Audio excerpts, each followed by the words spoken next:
সম্মানিত উপস্থিতি, আপনারা গত জুমায় আলোচনা শুনেছেন প্রযুক্তির কল্যাণে আমরা জানতে পেরেছি বা দেখেছি মানবাধিকার এবং ইসলাম। এ বিষয়ে আপনাদের গত জুমায় আলোচনা উপস্থাপিত হয়েছে। গুরুত্বপূর্ণ আলোচনা, গুরুত্বপূর্ণ নসিহা উপদেশ আপনারা শুনেছেন। ইসলাম মানুষের জীবনের প্রতিটি দিক, প্রতিটি ব্যবস্থাপনার সুন্দর একটি সমাধান রেখেছেন। মানব জীবনের প্রতিটি দিক ইসলাম বর্ণনা করেছেন। এমনকি মানবাধিকার তথা মানুষের অধিকারের মূল যে বিষয়টি, সেটি হচ্ছে মানুষের জীবনের নিরাপত্তা। মানুষের জীবনের নিরাপত্তা সবার আগে, নইলে আপনার ধন সম্পদ দিয়ে আপনি কি করবেন? আপনার সংস্কৃতি দিয়ে আপনি কি করবেন যদি আপনার জীবনের নিরাপত্তা না থাকে? এই জন্য আল্লাহ সুবহানাহু ওয়া তাআলা মানুষের জীবনের নিরাপত্তাকে অনেক গুরুত্ব দিয়েছেন। ইসলাম এই বিষয়টিকে অত্যন্ত গুরুত্বের সাথে আলোচনা করেছেন এবং ইসলামে এ ব্যাপারে বিধান উল্লেখ করা হয়েছে যে সর্বপ্রথমেই মানুষের জীবনে যেটি প্রয়োজন তা হচ্ছে মানুষের জীবনের নিরাপত্তা। সম্মানিত উপস্থিতি, দুঃখজনক হলেও সত্য, আমরা এমন একটি যুগে, এমন একটি সময়ে বসবাস করছি যে আমাদের জীবনের কোনো নিরাপত্তা নেই, তথা আমাদের জীবন এখন তুচ্ছ-তাচ্ছিল্য, নিরাপত্তাহীনতায় আমরা দৈনন্দিন জীবনযাপন করছি। আপনারা বর্তমান পৃথিবীর অবস্থা অবগত আছেন। মানুষের মধ্যে খুন খারাপি, হত্যা ব্যাপক আকারে ছড়িয়ে পড়েছে। ভাই ভাইকে হত্যা করছে, সন্তান তার পিতামাতাকে হত্যা করছে, পিতামাতা সন্তানকে হত্যা করছে। যদিও বলা হয়ে থাকে যে সন্তানদের জন্য সবচেয়ে নিরাপদ আশ্রয়স্থল হচ্ছে তার পিতা এবং মাতা, সবচেয়ে নিরাপদ আশ্রয়স্থলেও আজকে সন্তানরা বা মানুষরা নিরাপদ নয়। এমন একটি ভয়ঙ্কর আপনার সময়ে আমরা, ভয়ঙ্কর প্রজন্মে, ভয়ঙ্কর যুগে আমরা বসবাস করছি। ঘুমের ঘরে সন্তানকে হত্যা করছে মায়ে, ঘুমের ঘরে সন্তানকে হত্যা করছে পিতায়ে, ঘুমের ঘরে পিতামাতাকে হত্যা করছে সন্তান, ভাই ভাইকে হত্যা করছে। সম্মানিত উপস্থিতি, একজন আরেকজনের জীবন নিতে দ্বিধাবোধ করছে না, মনে হচ্ছে তা খুবই তুচ্ছ একটি বিষয়। সারা বিশ্ব, বাংলাদেশ সহ সারা বিশ্বে যেভাবে খুন খারাপির ব্যাপকতা প্রসারিত হয়েছে, তাতে করে অন্যান্য প্রাণীরও জীবনের নিরাপত্তা আছে, কিন্তু মানুষের জীবনের এখন নিরাপত্তা নেই বললেই চলে। অথচ মানুষের জীবনের নিরাপত্তাকে আল্লাহ সুবহানাহু ওয়া তাআলা অত্যন্ত গুরুত্ব দিয়ে বর্ণনা করেছেন। সর্বপ্রথমেই আল্লাহ সুবহানাহু ওয়া তাআলা মানুষের জীবনের নিরাপত্তা দিয়েছেন। আল্লাহ তাআলা শুধুমাত্র মানুষের জীবনের নিরাপত্তা নয়, বরং পৃথিবীর প্রত্যেকটা প্রাণীর জীবনের নিরাপত্তা নিশ্চিত করেছেন, প্রাণীর জীবনের নিরাপত্তার বিধান দিয়েছেন। মানুষ তো অনেক দূরের কথা, মানুষের জীবনের মূল্য তো আল্লাহর নিকটে অনেক বেশি। মুসলিমদের এক ফোঁটা রক্ত আল্লাহ সুবহানাহু ওয়া তাআলার নিকটে অনেক অনেক অনেক দামি। একজন মানুষকে হত্যা করা তো অনেক দূরের কথা, একজন মানুষ অন্যায়ভাবে কোনো একটা প্রাণীকে হত্যা করতে পারে না, এই বিধান আল্লাহ সুবহানাহু ওয়া তাআলা দিয়ে রেখেছেন। কিন্তু সেইখানে আজকে আমরা মানুষ হয়ে মানুষকে হত্যা করছি, মানুষ হয়ে মানুষকে খুন করছি। আমরা এটাকে অপরাধী মনে করছি না, আমরা তুচ্ছ একটি বিষয় মনে করছি এবং মানুষের জীবনের নিরাপত্তা আমাদের কাছে নেই বললেই চলে। অথচ আল্লাহ সুবহানাহু ওয়া তাআলা পবিত্র কোরআন মাজিদে উল্লেখ করেছেন, ওয়া মান ইয়াকতুল মুমিনান মুতাআম্মিদান, যদি কোনো ব্যক্তি কোনো মুমিনকে অন্যায় অপরাধ ছাড়াই হত্যা করে, অন্যায়ভাবে হত্যা করে, নিরপরাধ একজন মানুষকে যদি কোনো ব্যক্তি কোনো মানুষ হত্যা করে ফেলে, ফাজাযাউহু জাহান্নাম, তাহলে তার পরিণতি হচ্ছে জাহান্নাম। ওই ব্যক্তিকে আল্লাহ সুবহানাহু ওয়া তাআলা জাহান্নামে দিবেন। শোনেন, আপনি আপনার জীবনে অনেক বড় বড় পাপের কথা জানেন, আপনার জীবনে অনেক বড় বড় কবিরা গুনার বিবরণ আপনি শুনেছেন, কিন্তু আল্লাহ সুবহানাহু ওয়া তাআলা যেই পাপগুলোর ব্যাপারে সরাসরি জাহান্নামের ঘোষণা উল্লেখ করেছেন, যেই পাপগুলোর ক্ষেত্রে সরাসরি জাহান্নামের ঘোষণা দিয়েছেন, তার মধ্যে একটি গুরুত্বপূর্ণ পাপ হচ্ছে, তার মধ্যে একটি বড় পাপ হচ্ছে মানুষকে হত্যা করা, মানুষকে খুন করা। ওয়ামান ইয়াকতুল মুমিনান মুতাআম্মিদান, যদি কোনো ব্যক্তি অন্যায়ভাবে কোনো মুমিনকে হত্যা করে, ইচ্ছাকৃতভাবে কোনো মুমিনকে হত্যা করে, ফাজাযাউহু জাহান্নাম, তাহলে তার পরিণতি, তার প্রতিদান হচ্ছে তাকে আল্লাহ সুবহানাহু ওয়া তাআলা সরাসরি জাহান্নামে দিবেন। খালিদান ফিহা, সেই জাহান্নামে চিরদিনের জন্য প্রবেশ করবে। ওয়া গাদিবাল্লাহু আলাইহি ওয়া লাআনাহু, আল্লাহ তাআলা তার উপরে রাগান্বিত হন, ক্রোধান্বিত হন এবং তার উপরে অভিশাপ বর্ষণ করেন।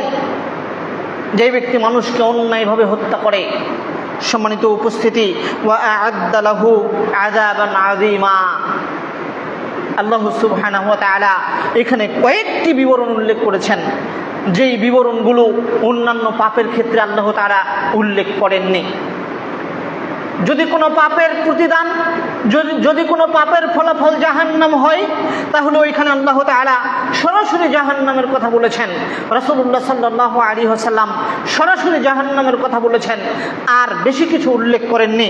কিন্তু আল্লাহ সুবহানাহু ওয়া তাআলা মুমিনকে হত্যা করার ব্যাপারে, মানুষকে হত্যা করার প্রতিদানের ব্যাপারে আল্লাহ সুবহানাহু ওয়া তাআলা এখানে 4টি বিষয় উল্লেখ করেছেন।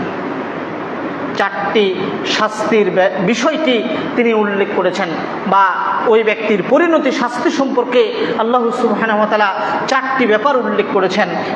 এক, যে ব্যক্তি কোনো মুমিনকে হত্যা করবে অন্যায়ভাবে, ফাজাযাউহু জাহান্নাম,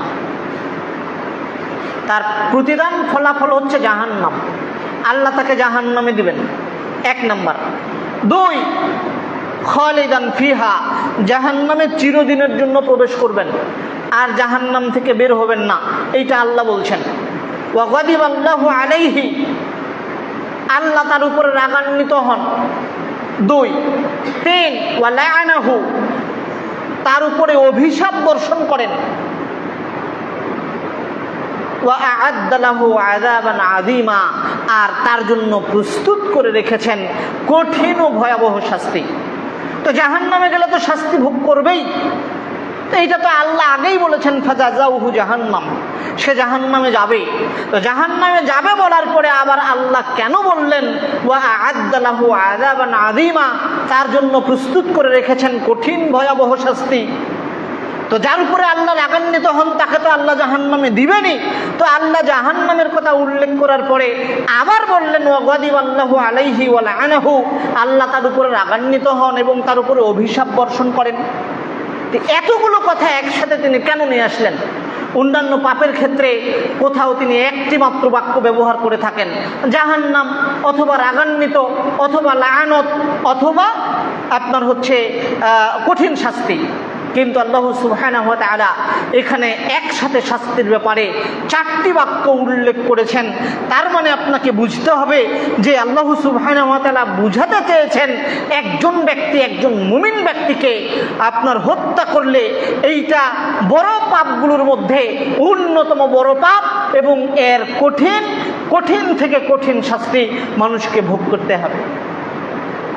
কঠিন থেকে কঠিন শাস্তি মানুষকে ভোগ করতে হবে যদি কোনো মানুষ অন্যায়ভাবে কোনো মানুষকে হত্যা করে।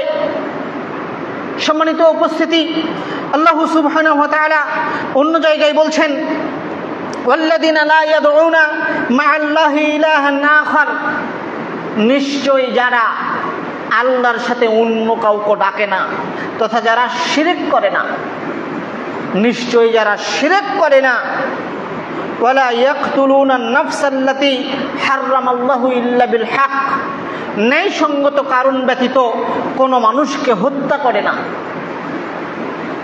ওয়ালা ইয়াজনুন, যারা অশ্লীলতার নিকটবর্তী হয় না তথা জেনা ব্যভিচার করে না।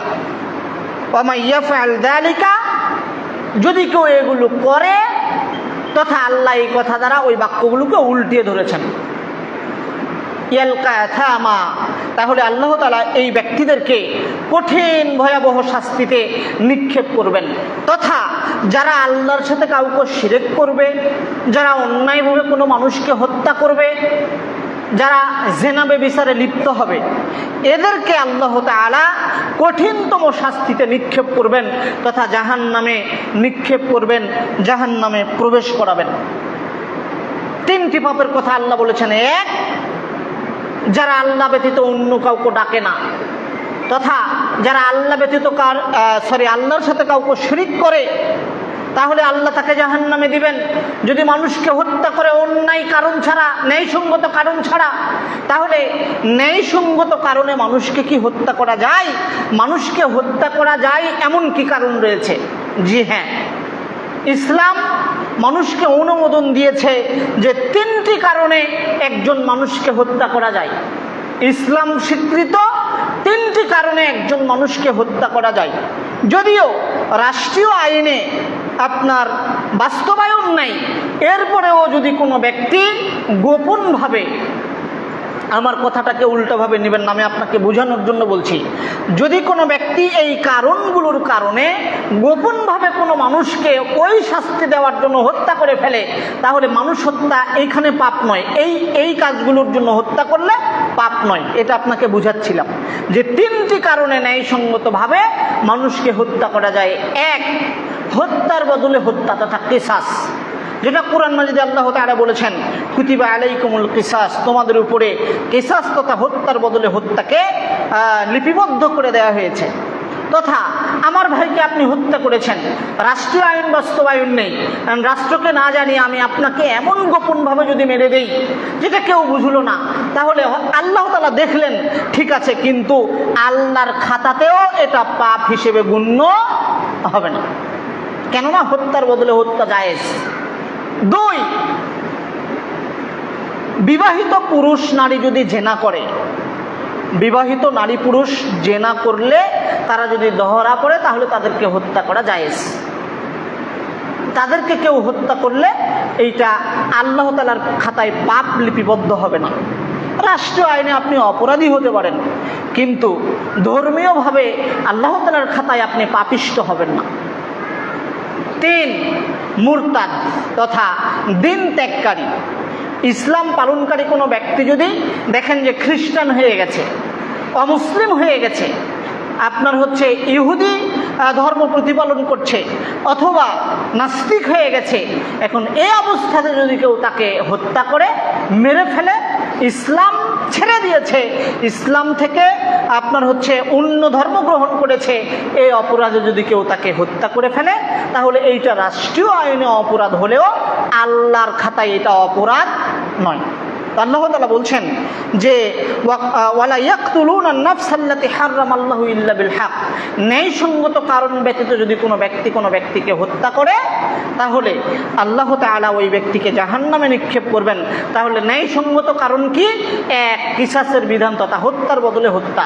দুই, আপনার বিবাহিত নারী পুরুষ জেনা করা। তিন, মুরতাদ তথা ধর্মত্যাগী ব্যক্তি। এই তিনটি কারণ ব্যতীত, ধর্মত্যাগের মধ্যে আবার রয়েছে যদি কোনো ব্যক্তি রাসূলুল্লাহ সাল্লাল্লাহু আলাইহি ওয়াসাল্লামকে সরাসরি গালিগালাজ করে, ইসলামের কোনো বিধানকে মানি না বলে দাবি করে, ইসলামের কোনো বিধানকে ঠাট্টা বিদ্রুপের ছলে একেবারে হেয় প্রতিপন্ন করে, ইসলামকে আপনার হচ্ছে ঠাট্টা বিদ্রুপের পাত্র হিসেবে বা জিনিস হিসেবে ব্যবহার করে, তাহলে এগুলো দিন পরিত্যাগের বিষয়ে সম্পৃক্ত হয়ে যাবে, ঢুকে যাবে। তো এই তিনটি কারণে মানুষকে হত্যা করা যায়।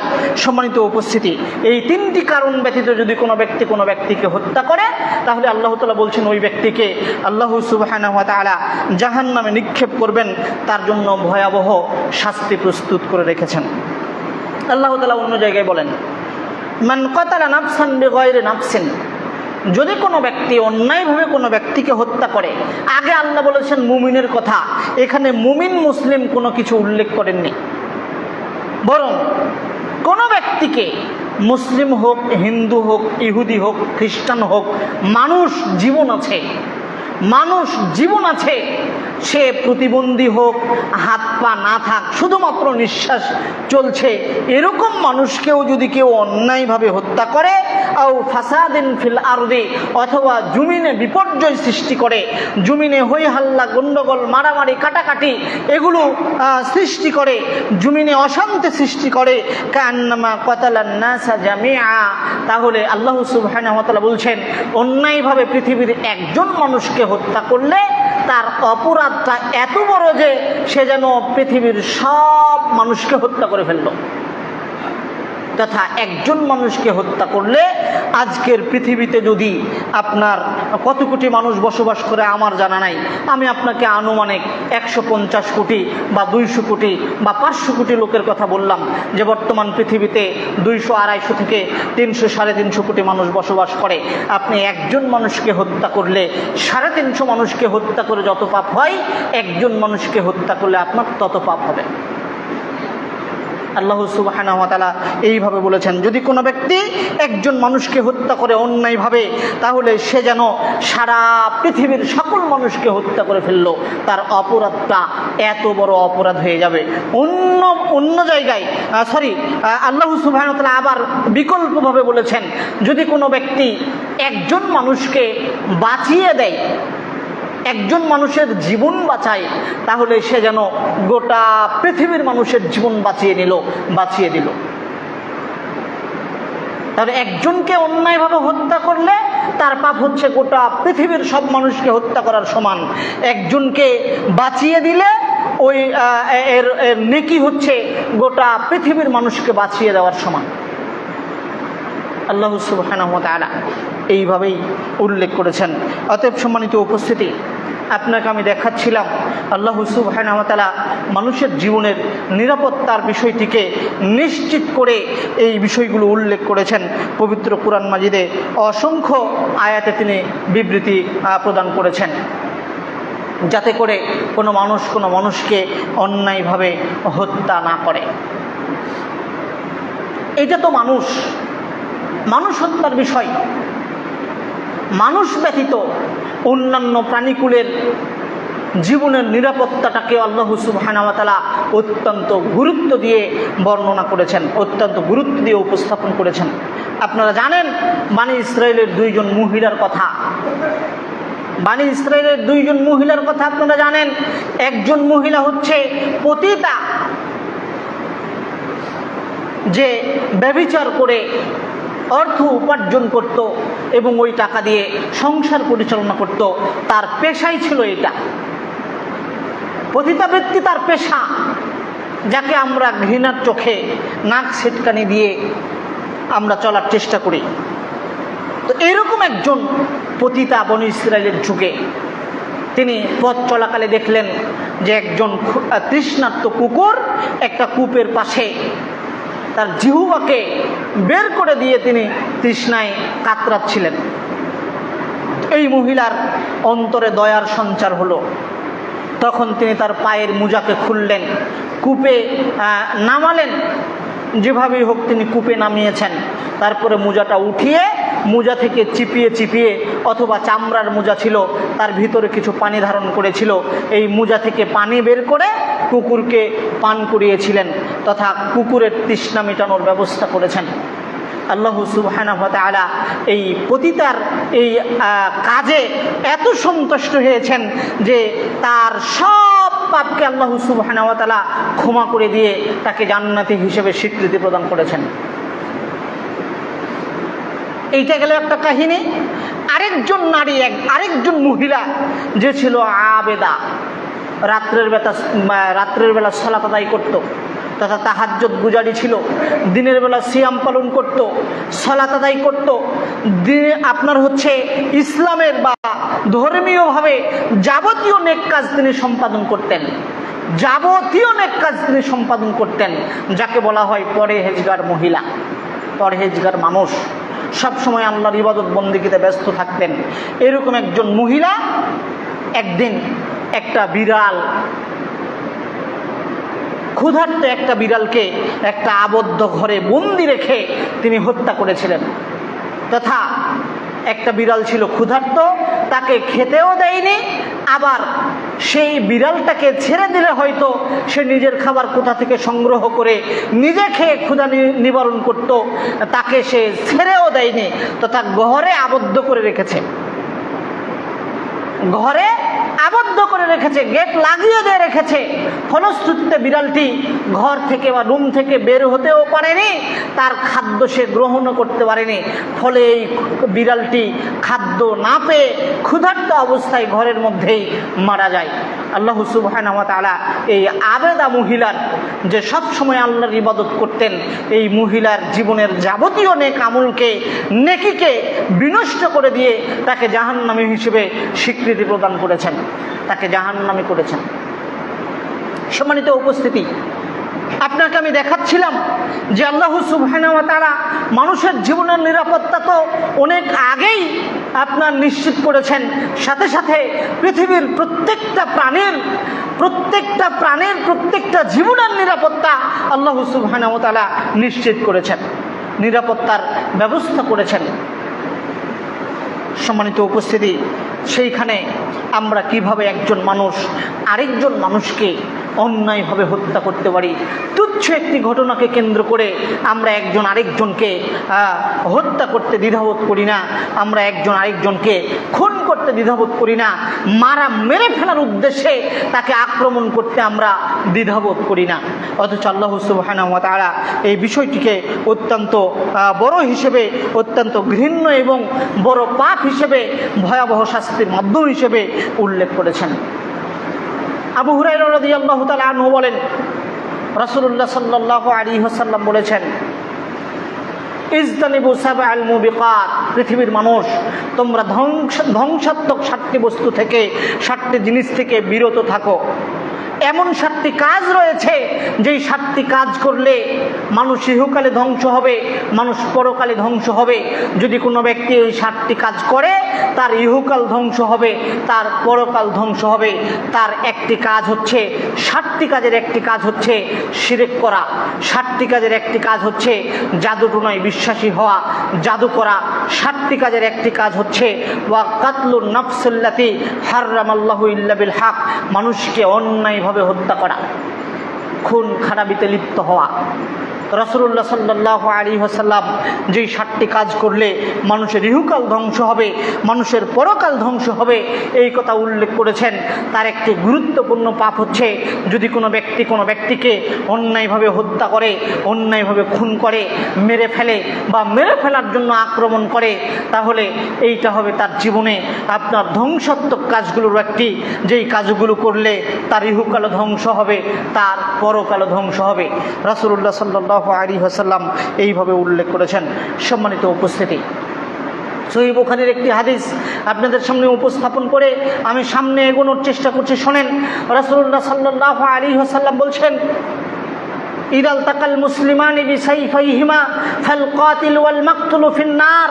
রাসূলুল্লাহ সাল্লাল্লাহু আলাইহি ওয়াসাল্লাম বলছেন, যখন কোনো দুইজন মুসলিম ব্যক্তি, দুইজন মুসলমান, তারা পরস্পর আপনার হচ্ছে তরবারি বা অস্ত্র নিয়ে একে অপরের মুখোমুখি হয়, লড়াই করার জন্য একত্রিত হয়, মারামারি করার জন্য একত্রিত হয়, তাহলে এই মারামারি বা লড়াইয়ে, এই গন্ডগোল ফাসাদে যদি কোনো ব্যক্তি মারা যায়, তাহলে ওই ব্যক্তিও জাহান্নামে যাবে।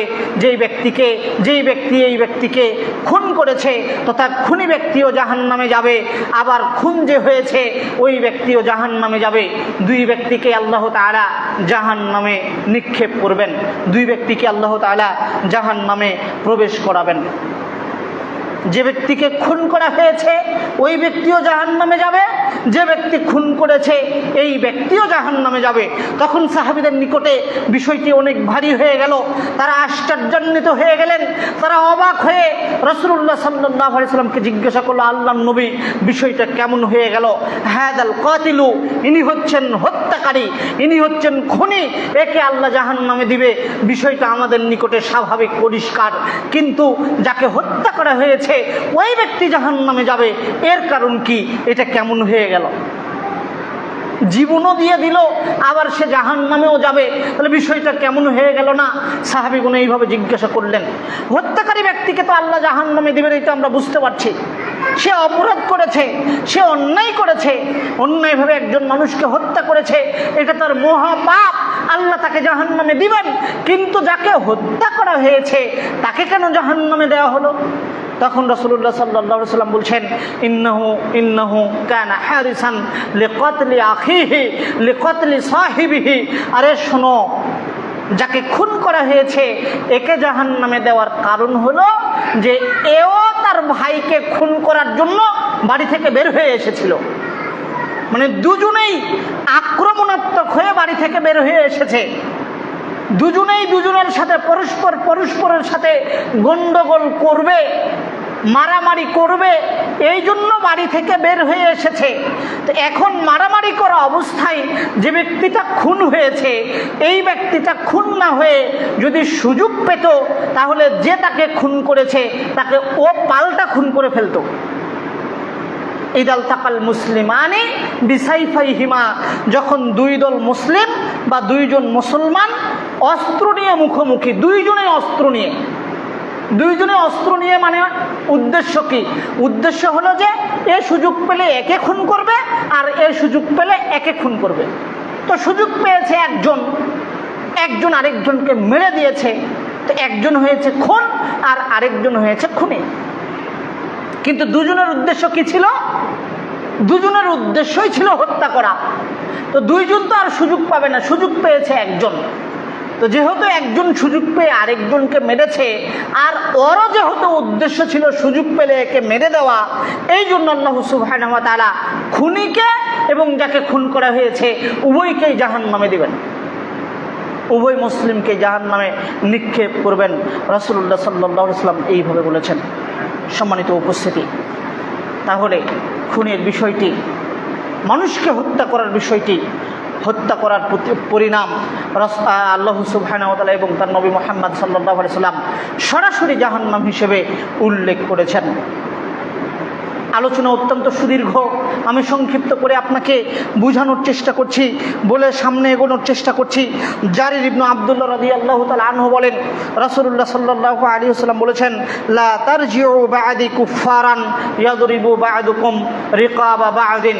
হে মুসলিম সম্প্রদায়, শোনো, তোমরা আমার অনুপস্থিতিতে আমার পরে কাউকে হত্যা করার মাধ্যমে আবার কুফরিতে বা কুফরির দিকে ফিরে যেও না। তথা রাসূলুল্লাহ সাল্লাল্লাহু আলাইহি ওয়াসাল্লাম এখানে যেটা বুঝাতে চেয়েছেন যে একজন ব্যক্তি আপনার হত্যায় লিপ্ত হলে, খুন খারাপিতে লিপ্ত হলে সে কাফির হওয়ার সম্ভাবনা রয়েছে। তথা হত্যা করা, খুন করা কুফরির অংশ, কাফির হওয়ার অংশ।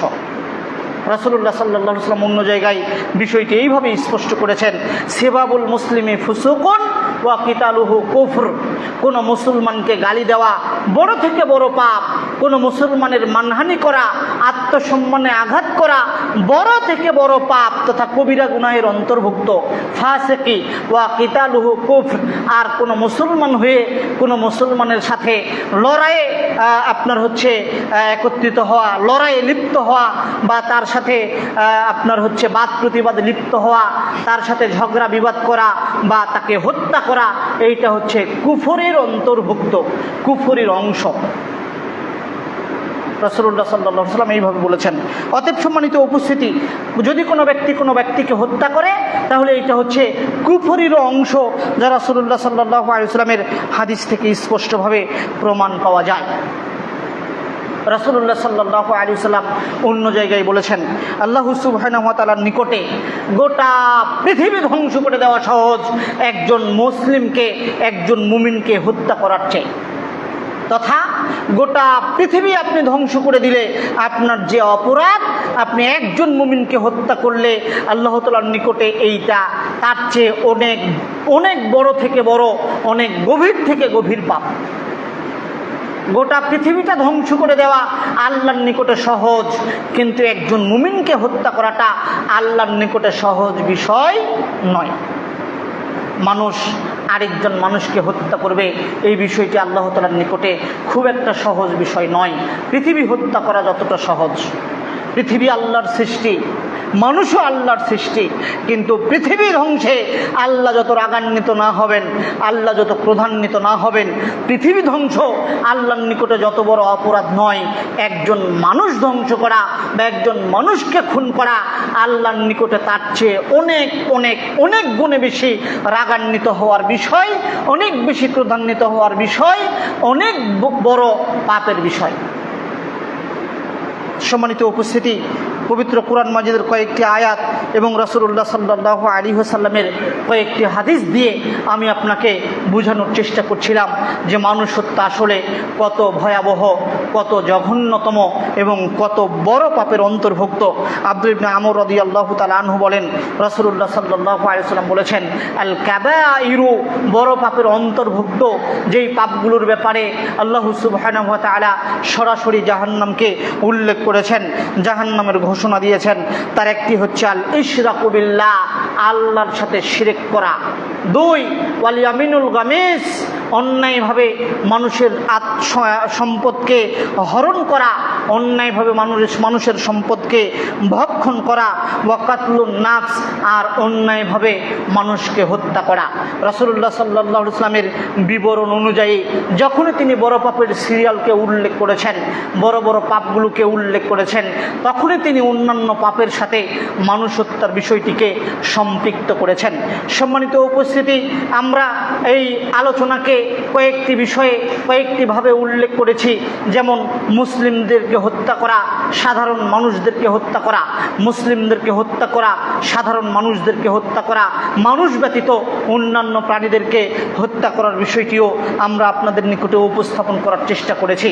একজন মুমিনের রক্তের দাম আল্লাহ তাআলার নিকটে অনেক বেশি, একজন মুমিনের ইবাদত আল্লাহ তাআলার নিকটে অনেক বেশি, একজন মুমিনের জীবন আল্লাহ তাআলার নিকটে অনেক বেশি। সাথে সাথে মুমিন ব্যতীত আর পৃথিবীতে যেই জাতিগুলো বসবাস করে তাদের জীবনের যে নিরাপত্তা নাই, বিষয়টা এমন নয়, তাদের জীবনেরও নিরাপত্তা আল্লাহ সুবহানাহু ওয়া তাআলা প্রদান করেছেন, ইসলাম প্রদান করেছে। রাসূলুল্লাহ সাল্লাল্লাহু আলাইহি ওয়াসাল্লাম বলছেন যে মুসলিম দেশে ট্যাক্স প্রদানের শর্তে কর প্রদান করে যে অমুসলিমগুলো বসবাস করে, তথা হিন্দু হোক, খ্রিস্টান হোক, ইহুদি হোক, বৌদ্ধ হোক, যেই হোক না কেন, মুসলিম দেশে যারা কর প্রদানের শর্তে বসবাস করে তাদের জীবনের নিরাপত্তা দেওয়া মুসলিমদের উপরে আবশ্যক, উচিত। রাসূলুল্লাহ সাল্লাল্লাহু আলাইহি ওয়াসাল্লাম বলছেন, কর প্রদান করে এমন কোনো অমুসলিমকে, এমন কোনো ব্যক্তিকে যদি কোনো মুসলিম হত্যা করে, তাহলে এই ব্যক্তিকে আল্লাহ তাআলা জান্নাতে তো দিবেন না, জান্নাতের সুগন্ধিও এই ব্যক্তি পাবে না, জান্নাতের সুগন্ধিও পাবে না, যেই জান্নাতের সুগন্ধি পাওয়া যায় 40 বছরের দূরত্ব পথ থেকে।